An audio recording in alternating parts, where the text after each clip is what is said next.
Welcome back. We're here to preview Saturday afternoon's Premier League game between Everton and Southampton.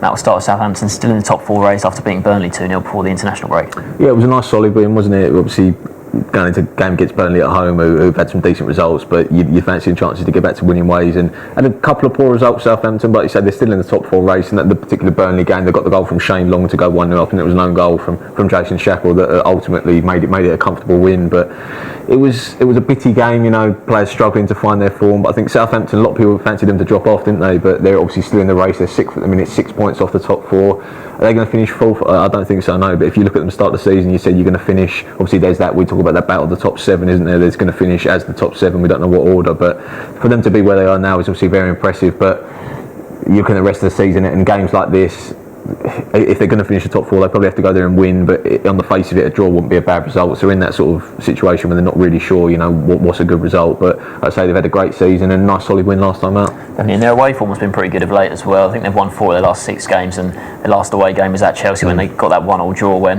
they played really well at Stamford Bridge there. The first half, I thought they were a far better side. They probably could have gone in front. In the end, it was a draw, and then Chelsea did come to the fore in the second half, and they can count themselves maybe a little bit lucky that they didn't concede a late winner for Chelsea. So that was a really good result for them. But on the whole, their away form has been really good, and I think they're still in with a chance of getting in the top 4. Even though you look at Arsenal, they seem to be really pulling away, and you wouldn't expect City to drop out. So it's whether United, Liverpool. I mean, they're only 1 point behind Liverpool, but if United or Liverpool drop off a little bit, they might have a chance. And their running isn't too bad. They've got a lot of winnable games. They play Spurs and City in the running, and they're the only two sides they face above them in the table. So you look at their run, you think they've got a chance. They really need to start sort of picking, like getting on a run of wins though. And you look to someone like Graziano Pella, who could be really crucial for that. He hasn't scored yet in 2015 for them. Obviously had a really good first half of the season, but hasn't found his feet in the second half of the season. But did score for Italy against England. It was a good header from him, so maybe that can give him a bit of confidence. Obviously scoring for the national team, and Ronald Koeman has certainly hope that he'll come back to Southampton full of confidence.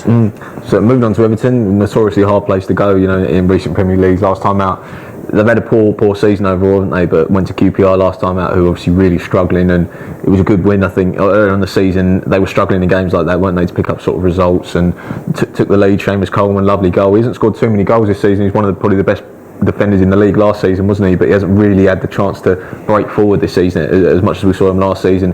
Fairness to QPR, they came back, but it was Aaron Lennon who got the winner, and I think that's important. People talking about Aaron Lennon going there, the pictures were taken when they didn't look too happy about being at Goodison Park. But I think he's the type of player that once you get him, when you get him going and has an arm around him, he can play really well, and he offers another threat. And you look at Everton, you think they really should not be where they're on the table. They've got so many good players, Lukaku, people like that, Morales, and Naismith, who's in great form, as he scored for Scotland as well in the national break. So got a lot of good players in good form, and last time out made it back-to-back league wins, which is obviously important because, like I say, it's been a poor season overall. Yeah, like you said, those back-to-back wins it was massive for them because it took them 9 points clear of the bottom 3. They were only 3 points above the bottom 3 at one point, and those back-to-back wins, no one's really sort of gone on and caught them, so it has taken them 9 points clear, and you'd probably say that they are safe now, and that's massive for them, just because even though it's been a horrendous season, going out of Europe was a big blow as well for them. The way they did in Kiev, that was a real blow, because where they were in the league, you thought the Europa League might have been their only hope for a little bit of success, maybe reaching the semis or the final, but obviously going out there before they could get much further in the competition. But yeah, the league table does look a bit better for them now. They're only 2 points behind Palace in 11th, and I think 8 points behind Stoke in 10th, so they'll want to finish 11th, top of the bottom half, and if they can do that, considering where they were, it wouldn't be too bad, and certainly things to build on for next season. You look at players like Barkley, you still expect him to come on a little bit. Obviously Sean for England against Italy came on and changed that game, was a good driving force in midfield, but I think he needs to mature a bit more. The pundits in that game, a lot of them were talking about how well he came on and was driving forward, but he still gives the ball away in bad positions when he just needs to sort of think a bit more and use his brain a bit more. But if he can come on, Lukaku's still so young. There's a lot of pressure on Lukaku, but he is still so young. So is Barkley, and they've still got a lot of good players. But on the whole, this season has been a poor one. You mentioned where they want to finish in the table. Like I say, finish 11th. If they can have a strong end to the season, that's certainly possible. 5 of their last 8 games in the league are at home, so you're looking at home form. But I mentioned home form this season, but home form's not been great. They won 4 of their last 15 at home, only won 4 all season at home, and drawn 7 times. Not been beaten too many times. But I think it's just breaking teams down has been a problem. But when you look at the players they've got, it's quite strange to see, isn't it? And they had their defensive problems earlier in the season, but I think that's changed now. Distan's gone out of the team. John Stones is obviously another great young player, isn't he? Young Englishman. Like I say, they've got a few of them now. Barkley and McCarthy's obviously got it. Republican Fine, but he's a good young player as well. So got plenty of players in there that are good enough to sort of push up the table. And like I say, home form's not been great, but you know, in this game they'll probably enter as favourites. I think the home form is a massive thing because Goodison, when it's rocking, it can be one of the hardest places to go. But there's not been much for fans to get excited about this season, so they'll be definitely hoping for a better performance here. What's your score prediction?